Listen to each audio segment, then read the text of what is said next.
Dapat ka nga bang ma-guilty kung hindi mo type ang taong may crush sa'yo? Ito, sabi ni Fiona Botabara, ako hindi dapat mag-guilty. Sabi niya, pagka goods yung tao pero di ko talaga bet, binibigyan ko naman ng chance kahit friendship lang. Kung ipupush niya, more than that, tsaka ko palang nilalayuan. Pag okay naman kami sa friendship, we remain as friends. Ngayon, ninong na sila ng anak ko. Ay, very good ka dyan, Fiona.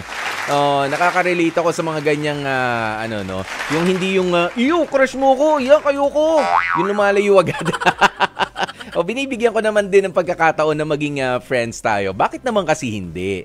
Ayan, sabi naman ni Abigail Enriquez, hindi. But say it in a nice way. And don't forget to say thank you. Isa pa yun ha. Thank you for appreciating my beauty.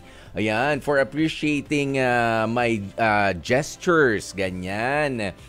Pero wala nang alam nyo, ang masakit dyan yung pero hindi kita gusto eh.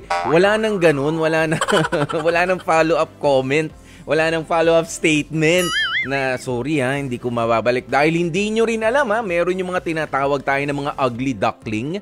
Yung ayaw-ayaw ka ngayon, pero in a few days time, in a few years time, biglang, iba na siya ngayon. Parang, mahirap kapag tumanggi ka agad, di ba? Kapag hindi pa, wala nang ganung statement na hindi kita gusto eh.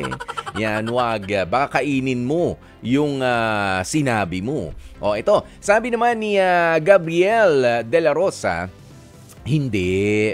Hindi naman hindi na dapat mag-guilty. Mas maganda na yung straight to the point para iwas din sa aksaya sa oras. Ayan, sabi naman ni Fernan Acuña, no, hindi naman dapat mag-guilty. Just be honest, ha? And that's all. Sabi ni Mara Lingat, hindi, crush lang naman eh. Ayan, sabi naman nitong si Marvin, ano naman sasabihin ni Marvin? Para sa akin, hindi ka na dapat mag-guilty kasi mahirap naman kung i-entertain mo siya kahit di mo naman siya gusto. Sabihin mo na lang. Wala siyang aasahan sa'yo para hindi na siya umasa pa. Yan yung sinasabi ko sa'yo, Marvin eh.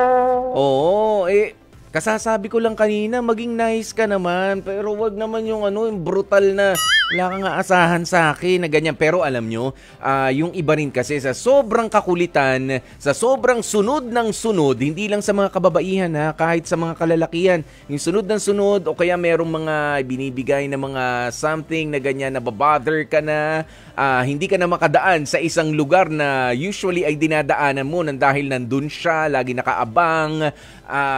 Yun nga, kailangan na yung ganyan mga statement na I'm sorry friendship lang or wala, hindi ko talaga mare-reciprocate, hindi ko maibabalik yung pagkagusto na nararamdaman mo sa akin. I appreciate yung pagkagusto mo pero hindi na. May mga ibang tao naman talaga. Tama ka naman dyan, Marvin. Hindi ko naman sinasabi mali. Ayan, napaka-brutal mo lang din talaga minsan. Pero hindi ko inaasahan na maayos ang comment ni Marvin ngayon. Thank you, Marvin. Mukhang kumpleto tulog natin ngayon, pre. Ayan, sabi naman ni Lim Jap Angel, sabi niya, hindi. As in never accept the fact na nangyayari talaga yung hindi mutual ang admiration. Same rin kapag ka feelings na ang usapan. Well, isn't admiration ay emosyon din naman yan.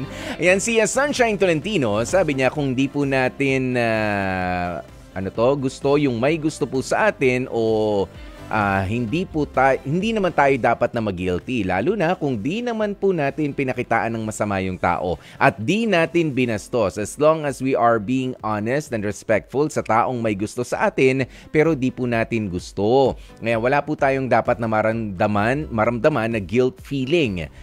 Just treat people with kindness and respect and that person will understand and accept your decision towards them. And thank you, Sunshine Tolentino. Ayan, eto, tingnan natin, baka meron pa mga habol Ayan, ito, hello muna tayo kina John Bientadeo. Sabi niya, appreciation and respect as human beings. Ayun. Okay, talk it over. Thank you. Si Kuya Larry Saraus. Maraming salamat sa iyo, Kuya Larry, sa iyong pakikinig ng Marikina.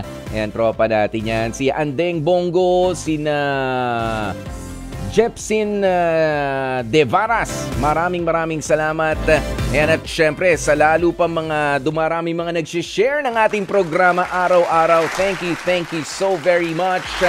Ayan, at maraming salamat nga po sa inyong pagsagot sa ating LQ o Love Question of the Day. Pero syempre, ang masasabi ko nga, halos nasabi nyo na actually, na maging marespeto pa rin naman tayo doon sa mga sa mga tao, ayan, na merong crush sa atin. Yan, wag tayong magigilty na hindi natin maibabalik yung pagkagusto nila sa atin, pero pwede naman tayo mag-offer ng friendship, 'di ba? As an option. Ayan, pero nga sabi ko, yung iba naman ay napakakukulit talaga at nagiging medyo intrusive na yung kanilang mga pinaggagawa. That's the time na talagang sabihin mo ay hindi na crush 'yan. O kumbaga parang nandun ka na sa stalker na datingan o parang kabaliwan na. Yan, kabaliwan na. Yun yung dapat na mga iniiwasan, dapat nang iniingatan at nilalayuan. Walang masama doon. Dahil para sa kanila, crush pa lang yun, pero para sa'yo na hinahabol-habol, sabi ko nga kanina, hindi ka na makadaan doon sa sa usually mong dinadaanan, hindi mo na mabili yung gamit dahil nandun siya, lagi nakabantay at may kung anong inaabangan. Teka lang. 'Di ba? Lahat tayo ay dapat merong kalayaan na makakilos at mag-feeling o maramdaman natin na tayo ay safe, 'di ba? At kapag ganito na nga ang nangyayari, doon mo na sabihin na sorry, crush mo ko, salamat, pero tumabi-tabi ka na dyan. Ire-report na kita sa barangay, ire-report na kita sa pulis, sausumbong na kita sa kuya ko, sa ate ko, tatay ko, kapitbahay namin di ko kilala, ganyan. Susumbong na kita sa nanay mo, yan, sa pamilya mo. Yun, kapag ka sobrang makulit naman na.